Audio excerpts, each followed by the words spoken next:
Welcome to this week's Quick Tip topic.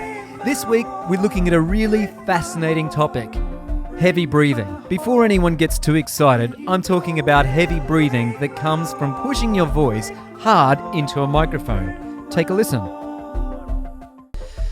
Now, there's lots of videos on how to remove breathing from tracks on YouTube, but I want to show you a slightly different technique.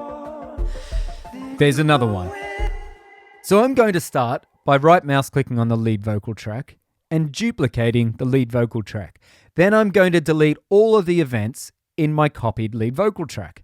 So what I've done is I've copied the track settings across and I've removed all of the information.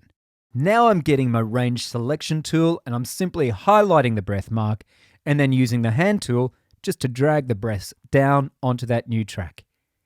It's really easy.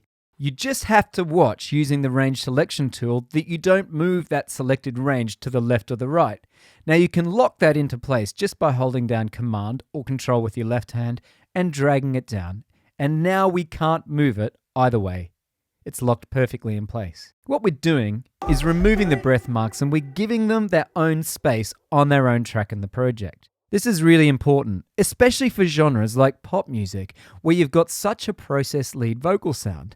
Of course, you can choose to remove them entirely on this new track just simply by muting the track.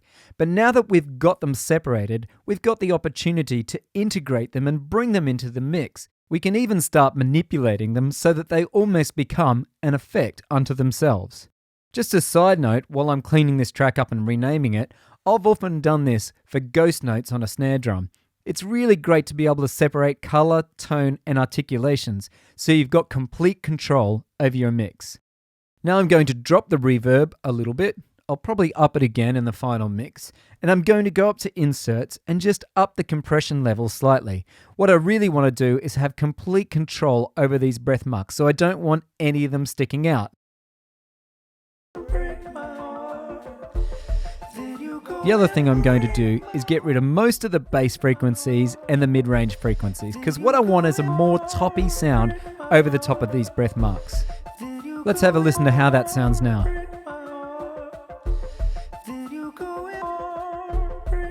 Let's do a quick before and after comparison. This is how it sounded before,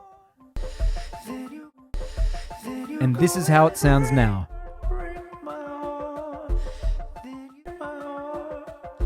So now I'm going to remove all of the breath marks from the backing vocal track by once again using the range selection tool, except this time I'm going to delete them. I'm just putting a fade out. Now our track only has the one breath mark, that of the lead vocal, and it makes it so much easier to mix it into the final mix.